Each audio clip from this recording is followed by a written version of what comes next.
So 2020, we got married, January. So yung original plan talaga was, enjoy muna tayo. Travel sana, di ba? Vlog-vlog, kung saan-saan, kung saan man tayo mapunta. Enjoy lang natin yung time as a married couple.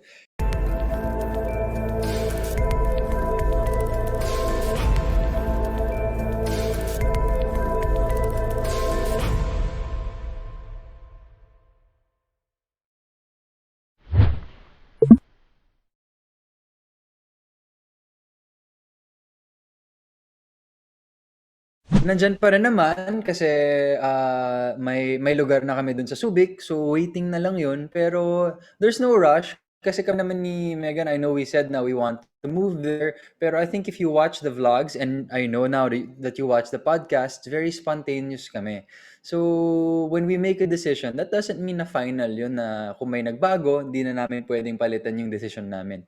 So things changed a bit kasi ang daming work throughout the pandemic rin na pumapasok that required us to be in Metro Manila. Pero when the time comes, I think mararamdaman rin namin yun eh. We'll feel that timing and the work will also dictate na okay, now is the best time to move to Subic. But otherwise, pag pwede naman bumiyahe, we go to Subic for the weekend.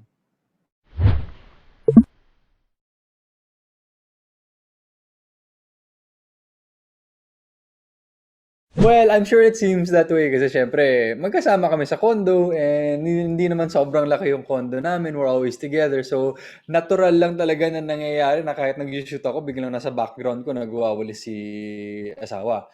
So, nangyayari talaga yun. Of course, we still have our own work individually. Pero even when we're doing projects, parang sasabihin ko, okay lang ba? Isama ko na si Megan. Or pag si Megan may project, okay lang ba? Isama ko si Mikael. Kasi nakakatuwa rin naman. It adds a bit of a different dynamic to the content that we produce. Pero definitely, we still have our own work that we do on our own. It's just that, given the situation, parang natural na nangyayari lang na magkasama kami, di ba?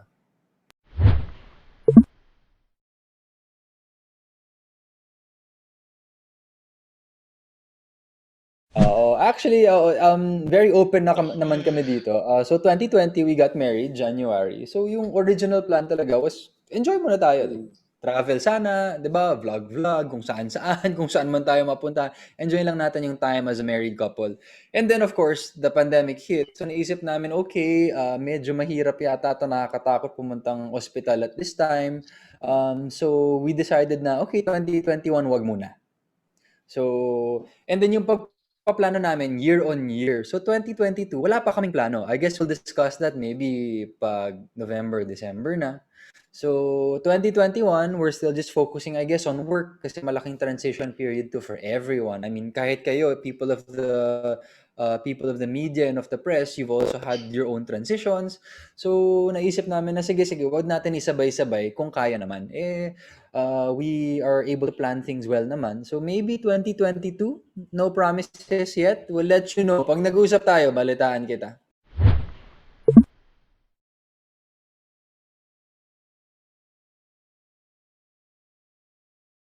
Yes, definitely. Malaking factor yan. I think marami akong mga kaibigan, mga pinsan na may mga babies. They've had their pandemic babies, quote unquote. And marami silang pagsubok, marami silang unknowns. How do we raise our child? What school do they go to?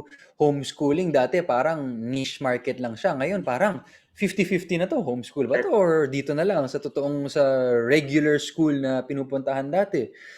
So ang dami mga choices and I guess having this time parang gagamitin at sisimutin na lang namin ni Megan para let's learn from others and is this the best time for us?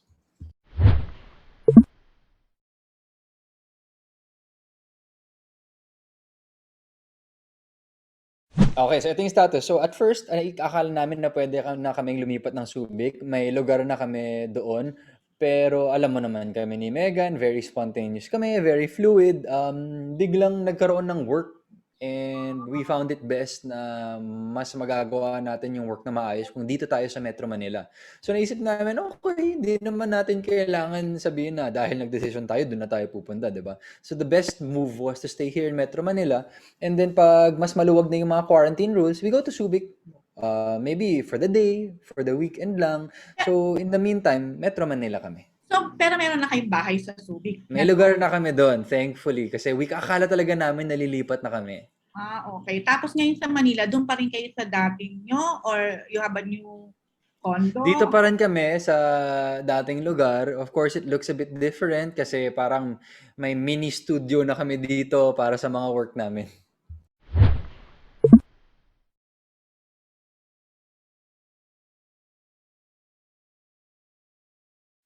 I have a very good answer to that. But first of all, maraming salamat for supporting the podcast. Sobrang na-appreciate talaga namin yun kasi yun yung baby namin. From everything that happens on the podcast, kami talaga mismo yung gumagawa.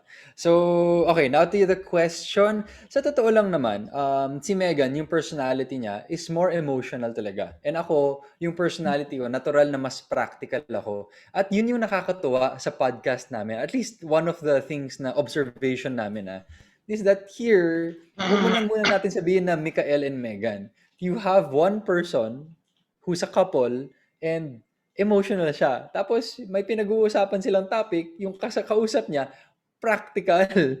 So kita mo na iba't iba yung mga reaction and yung mga audience, yung iba nakaka-relate sa akin, yung iba nakaka-relate kay Megan. So yes, I understand na bakit parang mas mukhang in love si Megan dito. May Kasi we've nakukuha seen that kayong in the comments. comment. May nakukuha Pero kayong I think comment. ano lang yun parang product lang yun ng pag-uusap namin and depende kung saan ka na mas nakaka-relate eh.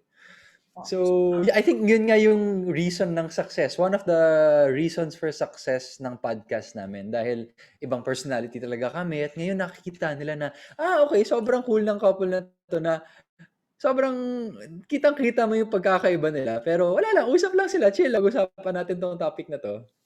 So Michael, in reality, hindi naman na. Hindi naman si Megan ang mas in love or mas talagang Hindi, ako yung mas malambing nga eh. talaga ba? Ayun lang. Tama ba, Bones?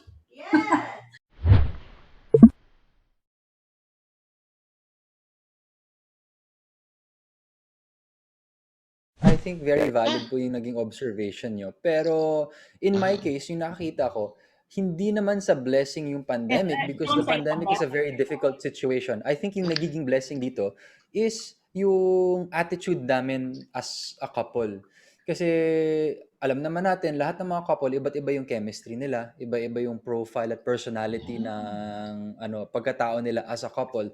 And thankful na lang ako at ito yung blessing na kami ni Megan, sobrang spontaneous kami and willing mag-adjust. And I think yung difficulty lies when the partners na may personalities na hirap mag-adjust at mas mahirap mag-transition pag may kakaibang nagbago dun sa paligid nila, sa sitwasyon nila.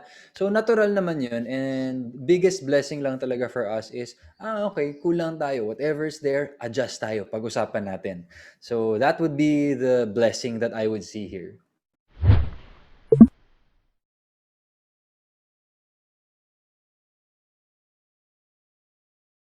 Yeah, of course. I actually shared this in the wedding video that we had. Lumabas siya doon. But you're right. People have been catching on dun sa mga comments sa amin sa various content na pinopost namin. FOFO and Bones na rin yung tawag nila sa amin. And nakakatawa. We find it really cute, to be honest with you. Bones and Fofo came about on the very same night, actually. This was year one of us being together. So Bones came up first. Kasi at that time, we were in Megan's old house. She was doing a PE homework. She had to figure out how many push-ups she could do. And habang ginagawa niya, parang lumilitaw yung collarbones niya dito. So sabi ko, you know what, the rest of the night, I'm gonna call you Bones. And it did not last just for the rest of the night. I think it's going to last for the rest of her life. So that's how Bones started. And Fofo is a bit not safe for work, but Fofo was part of a story that I was telling Megan that same night about how me and my older brother nag-aaway kami, tapos gusto niya akong i-curse out, tapos gusto niyang sabihin mofo sana. Eh nabulol siya, nasabi niya fofo. At tawang-tawa si Megan sa kwentong yon. She started calling me fofo that whole night. And little did she know that she was gonna start calling me fofo for the rest of my life as well. So that's the story there.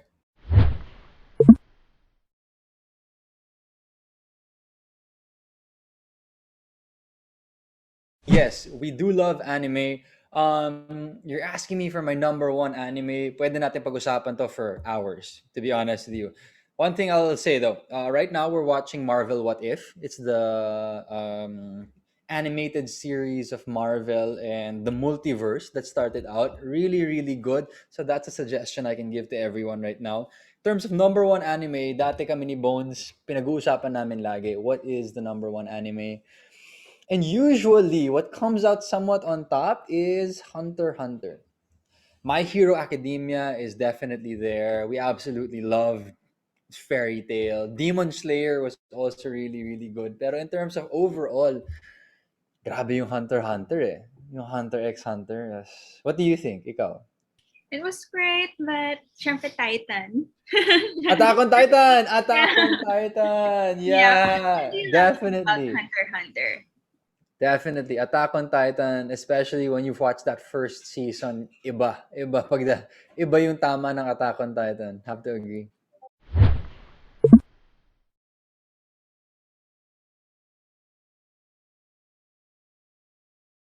Well, okay. Just an update. We haven't moved to Zambales yet. So what happened there is that may lugar na kami dun sa Subic, pero very spontaneous kami ng asawa ko. And we realized that a lot of the work is still requires us to be based here in Metro Manila. So yung nangyayari dyan is, okay, decide tayo because of work, di ba?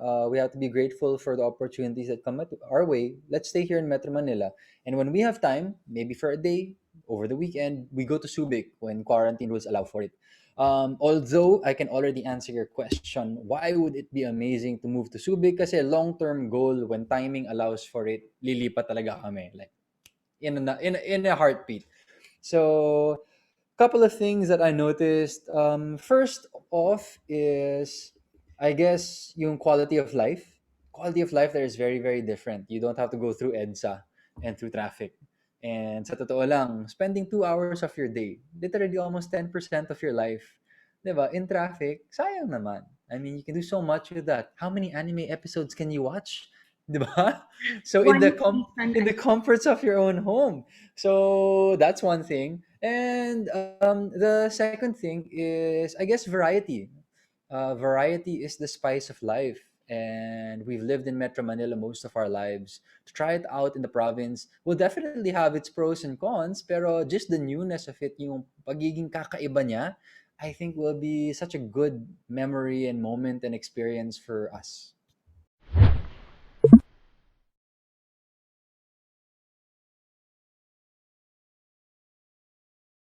You know what? Someone tried asking this question to us before, and we had a difficult time answering it. But sige, here, let me try. Kami ni Megan, yes, we are together physically 24/7. No fail. I don't think there's been a time that we haven't been together over the past 365 days. However, when I'm in my computer or she's doing her own thing, sa totoo lang, I'm zoned in on that. And I find that to be enough of my individual time. So, syempre, iba-iba yan. Swerte lang kami na para sa amin, being in different rooms feels like being away from her already. I think for some people kasi they need a bit more physical distance and kanya-kanya yan eh, di ba? Parang hindi mo naman madidictate what kind of personality that you have. Yun lang, swerte lang kami na, okay, I'm on my computer for like 10 hours in a day, maybe nag-games ako, nag-edit ako, ginawa ko lahat ng kailangan kong gawin. And then siya, nandun sa kabilang kwarto, gumagawa siya ng keyboard, nag-games rin siya, ginagawa rin niya yung trabaho niya. And then when we see each other, parang we came home from work. Yun yung feeling namin. So, I guess yun yung dahilan kung bakit wala kaming sawa factor so far.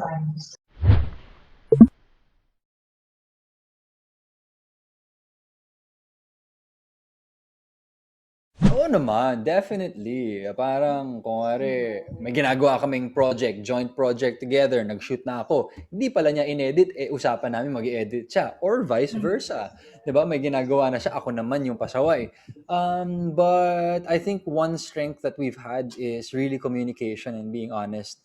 So even though my argument, even though we disappoint one another from time to time, the point is there's always the next day to fix it. 'Di ba? The next hour sometimes you can fix it already. So we're very much aware of that na The disappointments are real, they will always be there, but also know that the next opportunity is literally right around the corner. It's the next day or the next hour or the next minute. So yeah.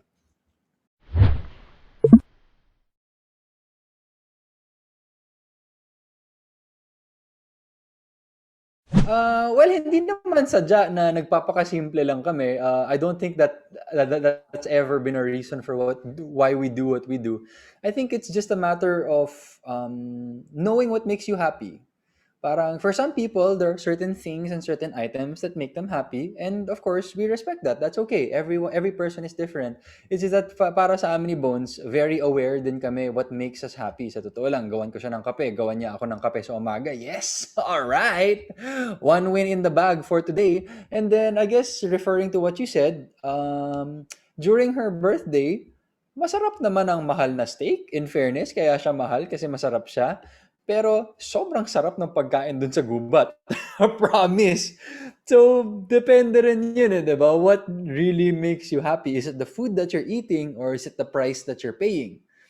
So, is it the numbers of zeros dun sa price tag nung pagkain mo? And for us, at that moment, it was the food. And yun yung gusto niyang food. Yun yung kinikrave niya at that time. So sabi ko, syempre, for your birthday, let's do that. Let's get what you want. And that's what we did. So I guess yun lang. Parang very in tune lang kami anong gusto namin at that very moment. And then, go lang.